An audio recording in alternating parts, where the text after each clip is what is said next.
আজকে বানিয়ে দেখাচ্ছি বাংলাদেশের হোটেল স্টাইলে মোগলাই পরোটার রেসিপি।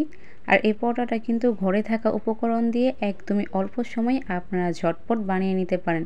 আর এই পরোটাটা খেতে কিন্তু একদমই হোটেলের মতোই টেস্ট আসে।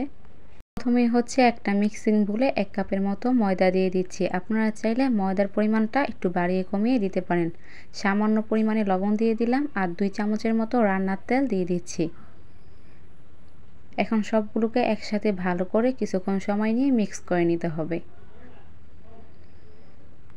মিক্স করা হয়ে যাওয়ার পরে এখন নর্মাল পানি দিয়ে একটা ডো বানিয়ে নিতে হবে। পানিটা কিন্তু একেবারে দেওয়া যাবে না, অল্প অল্প করে দিয়ে দিতে হবে আর ডোটাকে বানিয়ে নিতে হবে। হুইস্ক দিয়ে কিন্তু এই কাজটা একদমই করতে যাবেন না। আমি হচ্ছে হাত দিয়ে ভালো করে মথে তারপরে ডোটাকে বানিয়ে নিছি। ডোটা বানানো হয়ে যাওয়ার পরে এখন একটা ভেজা নিংড়ানো কাপড় দিয়ে ডোটাকে ঢেকে রেখে দিব কিছুক্ষণ সময়ের জন্য। পরোটার ভিতরের পুরটা রেডি করার জন্য প্রথমে হচ্ছে বড় সাইজের 2টা পেঁয়াজ কুচি নিয়ে নিলাম, 1 চামচের মতো কাঁচামরিচ কুচি নিয়ে নিলাম, 1 চামচের মতো ধনিয়া পাতা কুচি। আর বাজারে কিনতে চাট মশলা পাওয়া যায়, ওইটা দিয়ে দিলাম অল্প পরিমাণে, লবণ দিয়ে দিলাম অল্প পরিমাণে, আর এখানে একটা ডিম দিয়ে দিচ্ছি।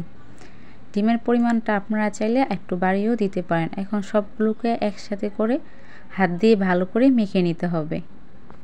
ডিমের মিশ্রণটা মেখে নেওয়া হয়ে যাওয়ার পরে এখন হচ্ছে এক সাইডে রেখে দিব। আগে থেকে বানিয়ে নেওয়া ডোটাকে 2 ভাগে ভাগ করে নিছি। একটা ভাগ নিয়ে নিছি রুটি বেলার জন্য, আরেকটা ভাগ এক সাইডে রেখে দিছি। নর্মালি সবসময় যেভাবে করে সবাই রুটিটা বেলে ওইভাবে করেই বেলে নিতে হবে। জাস্ট রুটিটা একটু বড় সাইজের করে বানিয়ে নিতে হবে। বেশ বড় করেই কিন্তু রুটিটা বেলা হয়ে গেছে। এখন হচ্ছে আগে থেকে বানানো ডিমের মিশ্রণ থেকে 4 টেবিল চামচের মতো মিশ্রণ রুটিটার মাঝখানটায় দিয়ে দিতে হবে। ডিমের মিশ্রণটা দেওয়ার পরে একটু ছড়িয়ে দিতে হবে আর রুটির চারপাশটা কিন্তু খালি রেখে দিতে হবে যাতে করে পরোটার ভাঁজটা দেওয়া যায়। ডিমের মিশ্রণটা সম্পূর্ণ দেওয়া হয়ে যাওয়ার পরে এখন হচ্ছে একটা ভাঁজ দিয়ে দিচ্ছি। ভাঁজটা দিয়ে একটু চেপে চেপে দিতে হবে আর ভাঁজটার উপর দিয়ে অল্প পরিমাণে ডিমের মিশ্রণ লাগিয়ে নিতে হবে যাতে করে আরেকটা ভাঁজ দেওয়ার পরে ভালোভাবে লেগে থাকে। এই ভাঁজটা দেওয়ার পর একটু চেপে চেপে দিচ্ছি। এখন হচ্ছে আরেকটা ভাঁজ দিয়ে দিব, এই জন্য ডিমের মিশ্রণ লাগিয়ে নিচ্ছি। সেমভাবে কিন্তু চারপাশটা এভাবে করে ভাঁজ দিয়ে দিতে হবে।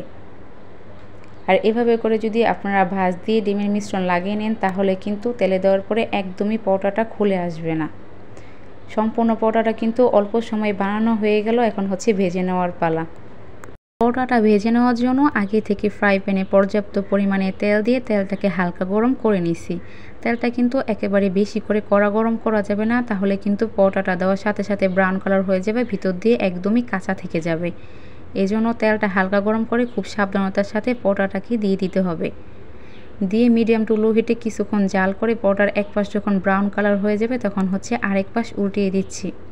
এভাবে করে উল্টিয়ে পাল্টিয়ে পরোটাটাকে ব্রাউন কালার করে ভেজে নিতে হবে। পরোটাটা কিন্তু একদমই সুন্দরভাবে ব্রাউন কালার করে ভাজা হয়ে গেছে। এখন হচ্ছে নামিয়ে নিচ্ছি। চুলা থেকে নামিয়ে 2 মিনিটের মতো ঠান্ডা করে নিচ্ছি। এখন হচ্ছে পরোটাটাকে কেটে স্লাইস করে নিব। স্লাইস করে আপনাদেরকে পরিবেশন করে দেখাচ্ছি। একদমই অল্প সময়ে কিন্তু এই মোগলাইটা বানিয়ে নেওয়া হয়ে যায়। আপনারা চাইলে অতিথি আপ্যায়নে বা বাচ্চাদের টিফিনে বা সন্ধ্যার নাস্তায় এই খাবারটা রাখতে পারেন।